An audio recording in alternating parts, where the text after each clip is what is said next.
The President's Press Conference from the State Department Auditorium in Washington, D.C., April 3rd, 1963. Afternoon. You read instructions? Yes, sir. Mr. President, when a government department feels it necessary to check on a news story that's displeasing to that department, how do you feel about using lie detectors on men you've appointed to office? Well, are you talking about a hypothetical case or an actual case?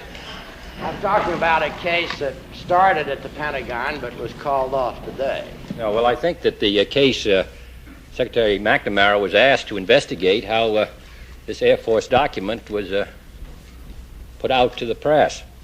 And at the suggestion of the committee, investigation was begun. I think that it was a mistake to suggest a polygraph, and I think Secretary McNamara, when he learned that in the investigation that a document was suggested which would indicate that the witness might be willing to accept a polygraph, I think that he decided that that was an error, and he and Secretary Zuckett changed it. So I don't think we need concern ourselves in the future about it. The fact of the matter, no polygraph was given. Do you intend to support SEC staff recommendations for legislation designed to curb certain abuses in the securities industry? Well, I'll have to see the recommendations when they come to the White House, and then we'll have a chance to look at it, and then I can give you a better answer after we've examined it. Mr. President, 2 weeks ago you said you wanted to wait until the end of March before taking another look and saying something about the Soviet troops in Cuba. Do you have any new information for us on how many have been pulled out and what can be done to get the rest of them out? Well, we estimate that 5,000 Soviet troops left in November, immediately with the missiles and with the bombers. Then we estimate that in the last month that approximately 4,000 Soviets have left. If we accept the figure, which was always a rough calculation, that there were 21,000, 22,000 Soviets there at the height of the crisis, we could get some idea of where approximately we think the figures are today. It's bound to be a generalized figure because it's impossible to take a detailed head count. That still leaves some thousands on the island. We hope they're going to be withdrawn, and we will continue to observe very closely in the next days, immediate weeks ahead, whether there's going to be further withdrawals, which of course we wish for. Mr. President, again, 2 weeks ago you indicated that the situation in Korea had not yet hardened to a point where any talk by you would be helpful. There does appear to have been a hardening situation in the meantime. Would you say how you feel now about the continuation of military rule in Korea? As you know, the conversations have been going on between the military group and the civilian opposition. It is our hope that a situation will develop which will permit the blossoming of democratic rule and responsible and stable democratic rule in South Korea. These conversations have not finished. If the United States government feels that this is finally, in the final sense, a decision for the people of South Korea. We've indicated what our hopes are, but this is a judgment which the people of South Korea must make and the responsible officials in South Korea.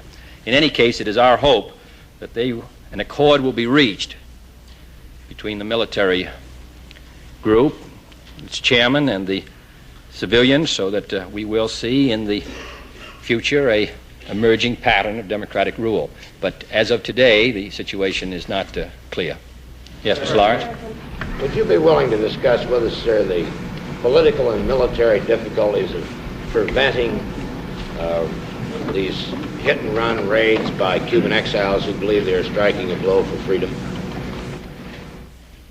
Well, obviously, Florida, it's a long coast, and it's possible that for some people to go from Florida and strike at a target and come back. We have attempted to discourage it for a number of reasons. We believe it's ineffective.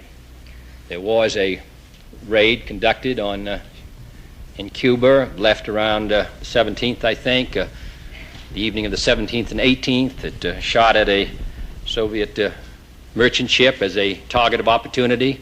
It returned. A number of the people who took part in it came to Washington and held a press conference. It doesn't seem to us that this represents any real blow at Castro. It gives additional incentives for the Soviet Union to maintain their personnel in Cuba, to send additional units to protect their merchant ships. It is not controlled. No one in a position of responsibility knows about it. So that it will bring reprisals, possibly on American ships. We will then be expected to take a military action to protect our ships, which may bring a counteraction. I think that when these issues of war and peace hang in the balance, that the United States government and authorities should, and when American territory is being used, should have a position of some control on the matter. So we don't think that they're effective. We don't think they weaken Castro. We don't think that a rather hastily organized raid, which maybe shoots up a merchant ship or kills some crewman, comes back, holds a press conference, doesn't seem to us that that represents a serious blow to Castro and, in fact, may assist him in maintaining his control. Now, I want to contrast that kind of action with action of some other Cubans who are, and I don't criticize these men who took part in this. They're anxious to see their island freed, but we just don't feel that this advances their cause. I contrast that with some others. For example, between 400 and 500 members of the brigade who were prisoners, who were at the Bay of Pigs, have joined the United States Army.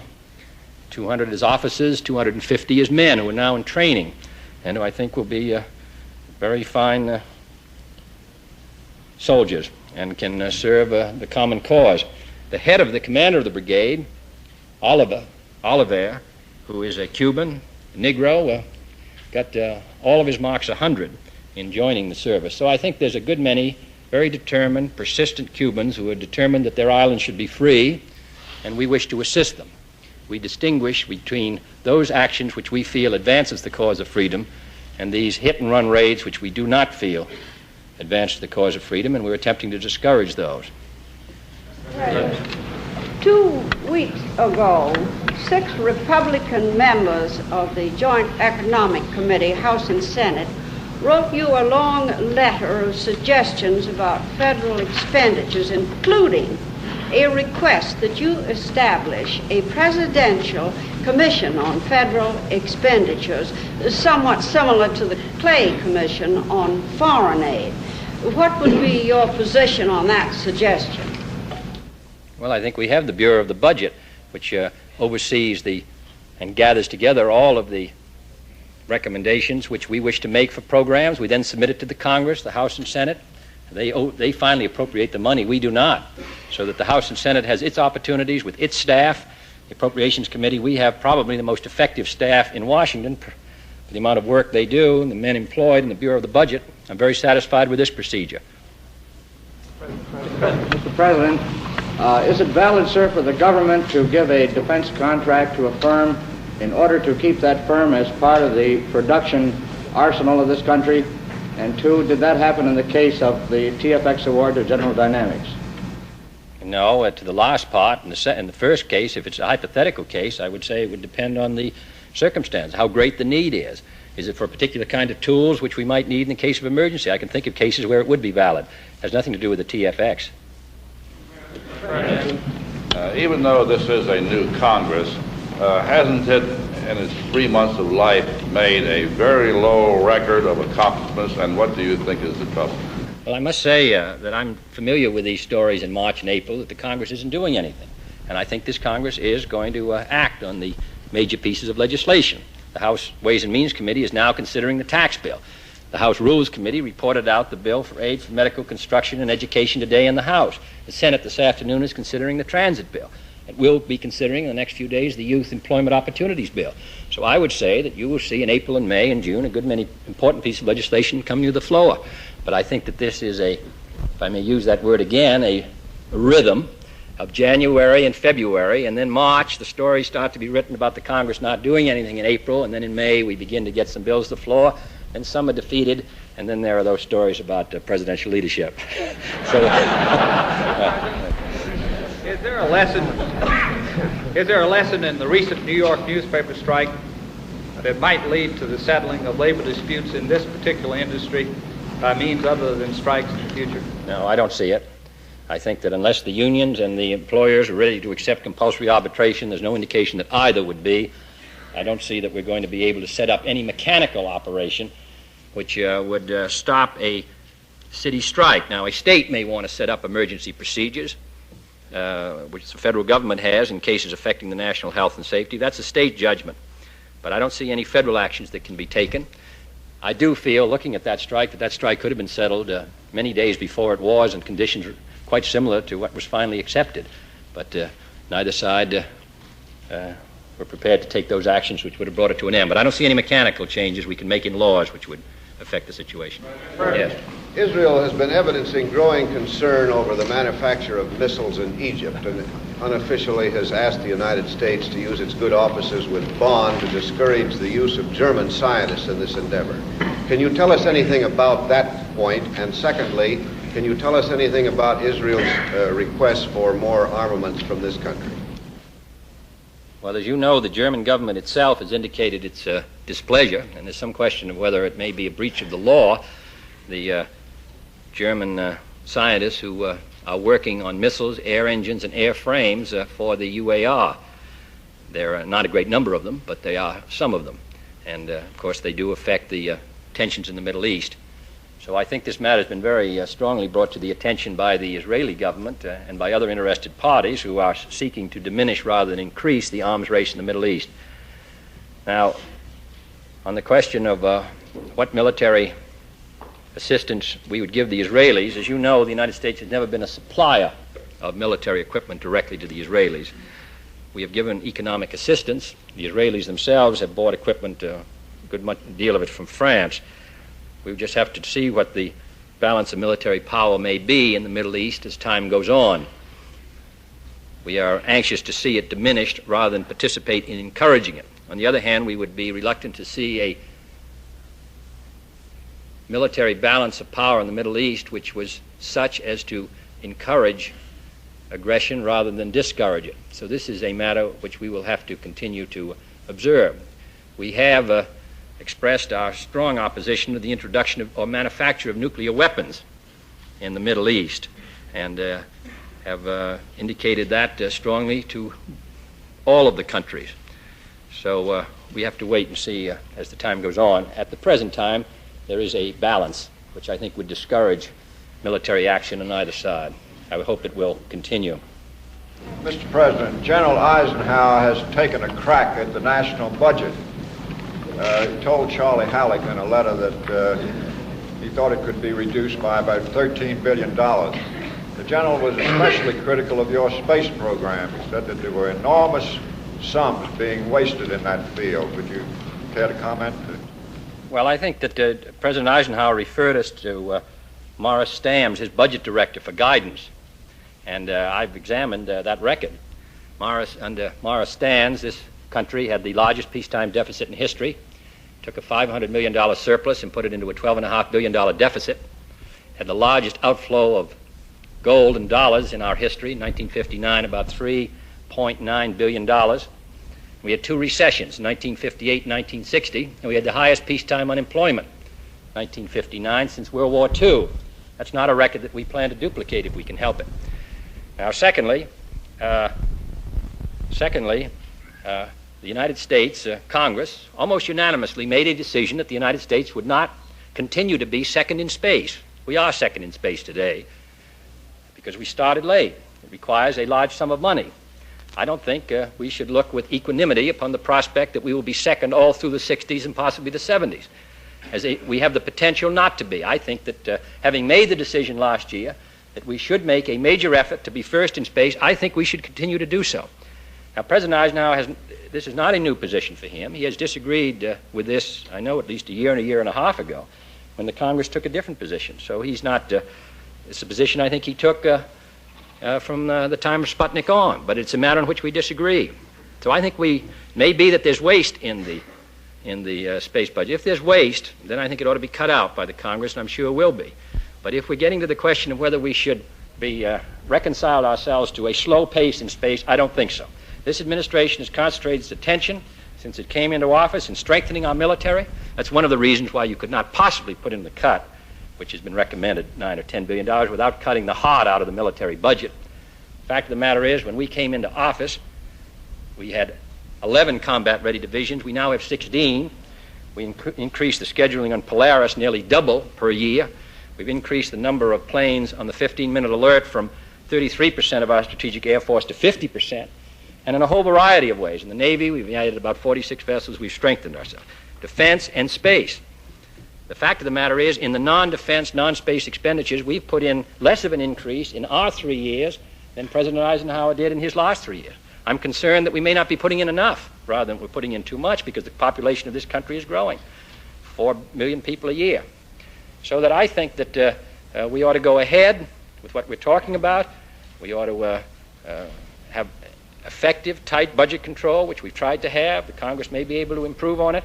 But this idea that you can cut that budget wholesale without cutting very essential national programs, and number two, taking $9 billion out of the economy, is just bound, in my opinion, to put you into an economic decline instead of a rise. So I think we ought to recognize that the percentage of our budget expenditures as a percentage of our gross national product are about the same as they were all through the 50s. The budget may have gone up because the country's growing and the population's growing, but so is our gross national product. And the debt as a percentage of our gross national product steadily declining. So I think we're in a good position, providing we can prevent an economic decline of the kind we had very rapidly, 58 and then 60. And I think we can do that if we have effective programs of the dimensions that we're talking about, plus the tax cut. Because we have to have, we have to have, just to keep the number of, to absorb the people coming into the labor market, we have to have a $25 billion increase in our gross national product, just to absorb the people coming into the labor market, let alone cut down the number who are now unemployed. So that's my view of that matter. Thank you. President, you know, we've had difficulties lately in both Guatemala and Argentina, two countries which, under the Alliance for Progress, were making efforts to get on their feet economically and politically. I wonder how you feel about these developments. Do you regard these as symptomatic of the problem the Alliance is trying to attack? What are your, how do, what yes, are your I think feelings so. on That's it? right. I do. I do regard it as symptomatic. There is instability. Part of it through the hemisphere comes from maldistribution of wealth. Part of it comes from inadequate wealth. Part of it comes from the fact that they've been in a depressed state really since 57 or 58 because of a drop in commodity prices. Part of it comes from illiteracy. And if very hard to maintain a democratic form of government, as we've seen even in Western Europe, which has many advantages. So that to do it in Latin America with so many disadvantages is extremely complicated. Great progress has been made, and a good many democratic governments now exist. I saw one of the finest in Costa Rica the other day. But I certainly would agree with you that what's happening in Guatemala, what's happening in the Argentine, is symptomatic of the challenges which face us in this hemisphere and which the Alliance is trying to meet. President, Venezuela has said that it does not intend to recognize the new government in Guatemala because it took power by force. This is a recurring problem in various places. Are we going to have any consistent or uniform policy on whether or not to recognize governments that take power by force? No, we haven't got a consistent policy because the circumstances are sometimes inconsistent. What we are interested in now is what assurances we get as to when a democratic government or when elections will be held. This government, which is taken over in Guatemala, has indicated that it will provide a return to democratic rule. When we have a clearer idea of that, and also what the position will be of the other Central American countries who are so intimately associated in the common market and other ways, we'll then be able to make a judgment as to whether it's in our interest to proceed ahead. Mr. Riggs? Mr. Riggs? We have a brand new issue in Kentucky in the Democratic primary. The question is how much time Governor Chandler spent with you on Monday. Mr. Salinger, Mr. O'Donnell says you popped out and shook his hand. Mr. Chandler got back home to Kentucky and said he spent more than half an hour with you. And he says Mr. Salinger has quit managing the news. He's now not telling the truth. Could you tell us how much time you saw Mr. Chandler?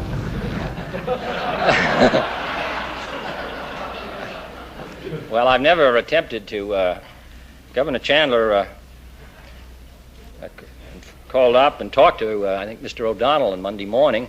Said he was in town, was there with his wife, his two sons, and his granddaughter. Would like to pay a friendly call. I was glad to see a former governor, senator, and one who I've known for a good many years. So I was delighted to have him by, and I wouldn't possibly clock him.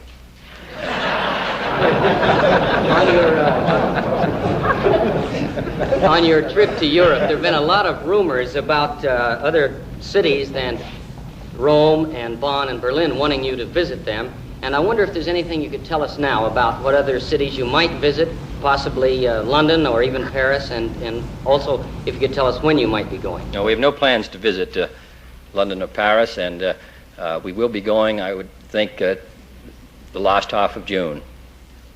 Rome and Bonn, in Berlin, that's our present schedule. Yeah. President, we're told that the principal reason that you have asked Congress to increase the size of the Peace Corps to 13,000 is because of the new emphasis on Latin America. But isn't there some danger that these countries will be disappointed if that goal isn't reached? Yes, we're going to attempt to make a major effort in Latin America.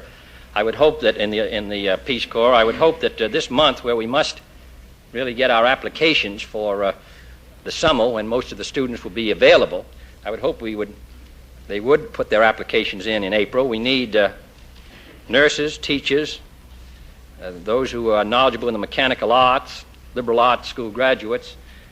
I would hope that we would get a good, strong volunteer group in April, and we will concentrate on Latin America, and I think based on our experience already with them, it will be most useful.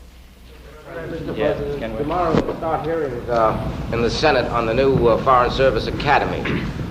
Why is this necessary? Why wouldn't it be better to have returning officers go to the schools at Pennsylvania, Harvard, or Chicago, and see something of the country to which they are returning while they're doing their studies? Well, I think you might say, why don't we eliminate the National War College? I think that the problems which they face are very specialized, particularly those ambassadors or ministers or foreign service officers who go to Latin America, Africa, and Asia, the Middle East, where you've got a good many paramilitary, economic, social, political problems, all the rest.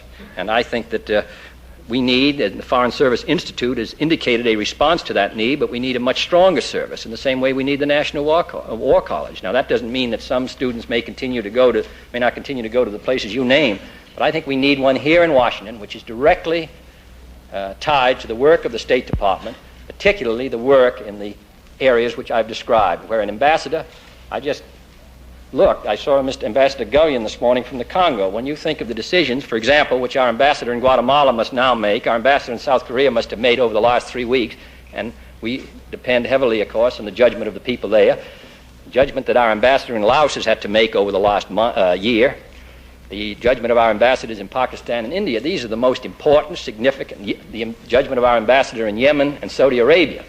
I think we need this school because I think these men deal with questions which are so intimately related to the work of the department itself that I think that the Institute ought to be here, close to the department, and working with it. Mr. President, sir, do you plan to take any action to head off the threatened railroad strike? Yes, we will, and by this afternoon we're going to announce the appointment of a board. President, what is your evaluation of Khrushchev's present status and the nature of the political struggle that's apparently now going on in the Kremlin? And is the uncertainty in the Kremlin affecting U.S. policy decisions right now, for instance, over Cuba? No, but I would think it's possible that Khrushchev is subjected to the same, though I don't think we know precisely, but I would suppose that he has his good months and his bad months like we all do. By when do you think we will be we will be first in space, and in view of Russia's current lunar probe, do you think we'll beat Russia with a man to the moon? I don't know. We started well behind. Quite obviously, they had a tremendous advantage in big boosters. We're still behind because obviously we haven't gotten our new boosters yet, which we won't get till 64, 5, and 6, so that we just have to wait and see. But I can assure you that it's an uphill race at best because we started behind. I'm sure the Russians are making a major effort. Today's indication of what they are doing makes me feel that their program is a major one and is not spongy, and I think that we would have to make the same ourselves. So I would say we're behind now, we'll continue to be behind, but if we make a major effort, we have a chance, I believe, to be ahead at the end of this decade, and that's where I think we ought to be. President, will we be able to maintain our special relation with the United Kingdom if Mr. Harold Wilson and the Labour Party win the next British I don't see any reason why our relationship should change with Great Britain. It's existed with Labour governments and Conservative governments. I think it's a relationship based on history and common interest, and we also have strong relations with the other countries of Western Europe. We have special relations in Latin America. I think that Mr. Wilson said, and I think Prime Minister McMillan has said, the word special is perhaps not the most appropriate word to describe it. It's a very strong, intimate, and a reassuring relationship, and I think will exist regardless of who's in power. Sir, I wonder if you think there should be a double standard for congressmen and one for men in the executive branch of government. I'm referring to these articles on cheating congressmen, which Jack Anderson wrote about the other day. And I wonder if you think, since you've been in Congress and the executive branch, if there should be the same standard for no conflict of interest and honesty as Congress insists upon for the executive, if you think this should be the same thing for congressmen. Well, I think this is a matter which the Congress is the best judge of their own standards. As a matter of fact, I think the Constitution so states, and I would think that they would be jealous of their reputation as really any man or woman should be. Mr. President, you said a moment ago that your administration had no intention of emulating the record of the Eisenhower administration in a number of economic respects, and you've often stated your desires to move the country ahead in a number of social fields, education, for instance. And yet you say that in your first three budgets, your non-space, non-defense expenditures are less than in the last three Eisenhower budgets. My question is this: does this balance of resources, this commitment of resources, disturb you? Yes, I think that I would like to see the United States able to do more in some areas, even though the programs we've suggested in education, if accepted by the Congress, would be very important, not only this year, but also in the other years. It's a major program. So I think that we've got a solid basis for action. But I do think it is. On the other hand, I think that the defense program is, in my opinion, essential, and I think the space program is vital. But what we're now talking about are those who wish to cut this program, the civilian and the non-defense expenditures, by such a substantial figure. For example, those who say that we should cut our foreign assistance by $1.5 billion, even though this assistance is vital to the maintenance of a good many countries' independence. At the same time, as I've said before on other occasions, these anti-communist speeches are made. They want to prevent any communists taking over in Latin America. They want to deny Latin America any economic assistance, and they want us to do something about Cuba because it's communist. I don't understand that logic. I think that the budget we've sent up is soundly based. I do think there is always a question of whether we are expending enough for civilian needs. But but it still is a large budget. It's a large deficit, and I think that we've done about as much as we now can do. In other years, we may have to do more, because this year we held our non-defense expenditures to the same figure as last year. Yesterday, according to reports, comedian Dick Gregory was manhandled by police in Greenwood, Mississippi. Do you have any comment on the voter registration drive in Greenwood? And particularly, do you think the Justice Department can do more in terms of speed and effectiveness to enhance the effort down there? Well, we've had a suit there since last August against the registrar on the ground of discrimination. The voting, we have now a suit which we launched the other day against the denial of the rights of the voters themselves. And that's due for a hearing very shortly, maybe, perhaps this week. And then I would hope that the court would find that there has been a denial of rights, which seems to me evident, but which the court must decide. Now, if we secure the passage of the voting bill, which we sent up to the Congress this week, in the case of the voter registrar case, a registrar would be permitted to sit during the period that the case was being considered, because what we now have is a registrar who is charged with discrimination in denying certain citizens the right to vote, and he's been sitting since last August when our suit was filed, and the suit, because of the law's delay, has not yet been settled. So that is an area where there's a vacuum in the law, and I would hope we could fill it. But on the subject itself, we have two federal suits, and both of them are very important, and both of them, I hope, will result in actions which will bring justice in Greenwood, Mississippi. Thank you.